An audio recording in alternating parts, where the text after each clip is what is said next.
What's up, Short Film Texas fans? Jett Garner here from Austin, Texas with Jettisode number 16.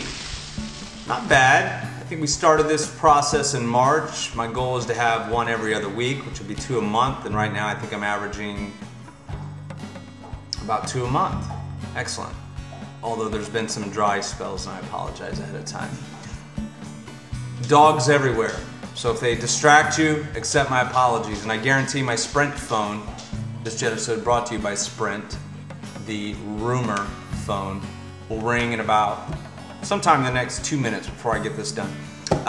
We are going to talk about actors' resumes and what should and should not be on your resume. And I'm going to totally tell you what I did. And, oh, there we go. Hello. Hi. Excellent. Love you. See you at home. Bye. That was my wife. She gives you all your warmest regards.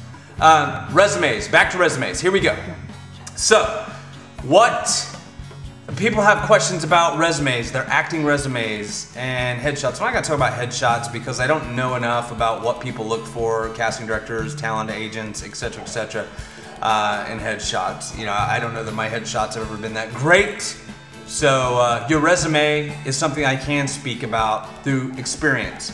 So when I moved to Austin, it was a hubbub of film, both independent and Hollywood. And I didn't have a lot of experience, but I had taken some classes and I knew right away that I had some gifts, I had some talent. So here are the things you cannot lie about on your resume. A, your age. Casting directors know pretty much, they see hundreds and thousands of people a week, so don't lie about your age. I mean, maybe 2 or 3 years at the most, but nothing more. If you're 35, don't put that you're 18, please. You cannot lie about your eye color, your height, or your weight, because if they ever see you, they're gonna know you lied, and they're gonna knock points off. The things you can lie about. Your experience. Now, again, you can't lie about the physical attributes, because you actually have to show up at some point and be face to face with the people who decided to see you. But you can't lie about your experience. Now when I say lie about your experience, I'm not saying that you suggest on your resume that you were the lead in the last 3 Spielberg and Scorsese movies. Obviously that would be a dead giveaway. But for me what worked was to fill my resume with classes I hadn't taken. Some were made up, some were not. And although I had some experience in theater and some films, it wasn't enough, and some classes, it wasn't enough to be impressive to someone who didn't know me. So I lied my butt off. I listed a bunch of acting classes in Indiana and Chicago. One I took, the rest I did not.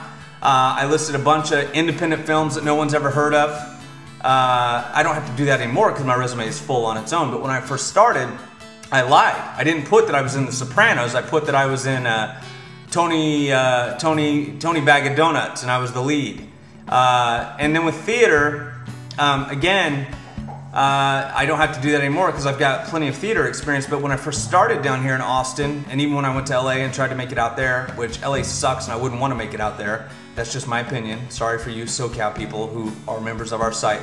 But I just filled it with some stuff I had done and a lot of stuff I had not done. And with theater, it's so random. You can do any small town in Indiana, Texas, Vermont, Virginia, anywhere.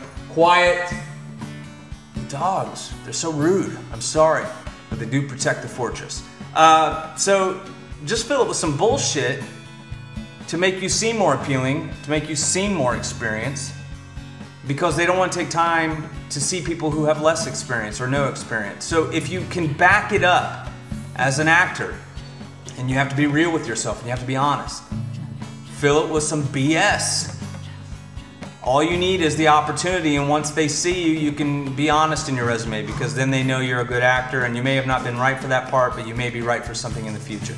Just fill it up with bullshit, pardon my language, but fill it up with theater, small independent films, student films, and do theater, you know, some plays, you know, like Cat on a Hot Tin Roof, you played Brick, or